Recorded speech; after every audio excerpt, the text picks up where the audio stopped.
Welcome to our YouTube channel, Tuition Home Coaching Center. Please subscribe to our channel to get more videos like this. Thank you all. আসসালামু আলাইকুম প্রিয় শিক্ষার্থীরা, তোমরা সকলে কেমন আছো? আশা করছি সকলেই খুব ভালো আছো।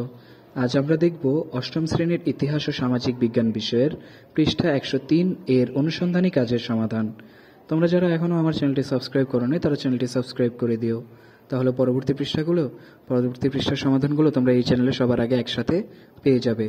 আর পূর্ববর্তী পৃষ্ঠাগুলো সমাধান প্রয়োজন হলে চ্যানেলের প্লেলিস্টে সে পড়াগুলো দেয়া আছে, সেখান থেকে তোমরা সেই পড়াগুলো দেখে নিতে পারো। তাহলে চলো শুরু করা যাক আমাদের আজকের পড়া। আমাদের আজকের পড়ার শুরুতে রয়েছে দেখো অনুসন্ধানী কাজ, নমুনা প্রশ্ন। অর্থাৎ তুমি তোমার অনুসন্ধান কাজ পরিচালনার জন্য প্রশ্ন উত্তরদাতার কাছে যে প্রশ্নগুলো করতে পারো সেই প্রশ্নগুলো তোমাদের এখানে কিছু প্রশ্ন, 6টি প্রশ্ন দেয়া আছে। এর সাথে তোমাদের আরও কিছু নতুন করে প্রশ্ন যোগ করে লিখতে হবে। এখানে দেখো নমুনা প্রশ্ন 1, এলাকার পারিবারিক কাঠামো 20 বছর আগে কেমন ছিল? 2, এলাকার পারিবারিক কাঠামো এখন কেমন? 3, যদি কোনো পরিবর্তন হয়ে থাকে পরিবর্তনের কারণগুলো কি কি? 4, এলাকার উন্নয়নমূলক কাজের ধরন 20 বছর আগে কেমন ছিল? 5, এলাকার উন্নয়নমূলক কাজের ধরন এখন কেমন? 6, যদি কোনো পরিবর্তন হয়ে থাকে পরিবর্তনগুলো কি কি? এরপর দেখো আরও তোমাদের জন্য কিছু শূন্যস্থান দেওয়া রয়েছে, সেখান থেকে আরও কিছু প্রশ্ন তৈরি করতে হবে। যেমন পারিবারিক কাঠামোতে যদি কোনো পরিবর্তন হয়ে থাকে তাহলে পরিবর্তনের কারণগুলো কি কি? পারিবারিক কাঠামোর পরিবর্তনের সঙ্গে যুক্ত ব্যক্তিবর্গ কারা ছিলেন? 20 বছর আগে এলাকার শিক্ষা প্রতিষ্ঠানগুলো কেমন ছিল? বর্তমানে এলাকার শিক্ষা প্রতিষ্ঠানগুলো কেমন? শিক্ষা প্রতিষ্ঠান যদি কোনো পরিবর্তন হয়ে থাকে তাহলে পরিবর্তনের কারণগুলো কি কি? শিক্ষা প্রতিষ্ঠানের পরিবর্তনের সাথে যুক্ত ব্যক্তিবর্গ কারা? এলাকার উন্নয়নমূলক কাজের ধরন 20 বছর আগে কেমন ছিল? এলাকার উন্নয়নমূলক কাজের ধরন এখন কেমন?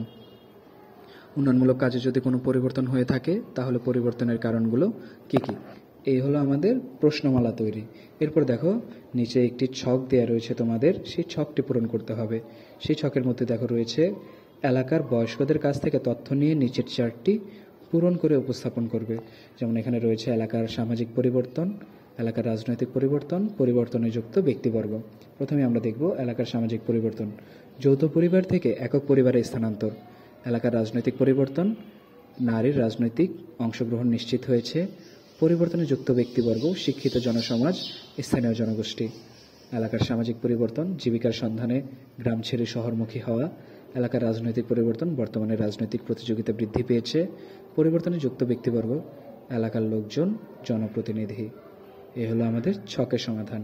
সময়ের সঙ্গে বৈশ্বিকভাবে সামাজিক ও রাজনৈতিক প্রেক্ষাপটের পরিবর্তনের উপর ব্যক্তির অবস্থান ও ভূমিকার প্রভাব অনুসন্ধান। আমরা নিজ এলাকায় সামাজিক ও রাজনৈতিক প্রেক্ষাপটের পরিবর্তন সম্পর্কে অনুসন্ধান করেছি। নিশ্চয়ই এই ধরনের পরিবর্তন বিশ্বব্যাপী হয়ে আসছে এবং হচ্ছে। এখন আমরা আমাদের পূর্বের অভিজ্ঞতাকে কাজে লাগিয়ে বৈশ্বিক পরিসরে সামাজিক ও রাজনৈতিক প্রেক্ষাপটের পরিবর্তন এবং এই সকল পরিবর্তনের ফলে যে সকল স্থানের ব্যক্তিবর্গের অবস্থান ও ভূমিকার ধরনের পরিবর্তন হয় তা অনুসন্ধান করে বের করব। তাহলে শিক্ষার্থীরা, তোমাদের আজকের পড়াটি এইটুকুই। পরবর্তী পৃষ্ঠার সমাধানগুলো পেতে চ্যানেলটি সাবস্ক্রাইব করে আমাদের সাথেই থাকো। আর পরবর্তী পৃষ্ঠার ভিডিওগুলো খুব শীঘ্রই তোমাদের জন্য এই চ্যানেলে আপলোড করে দেব। চ্যানেলটি সাবস্ক্রাইব করে তাই সাথেই থাকো। ধন্যবাদ সকলকে।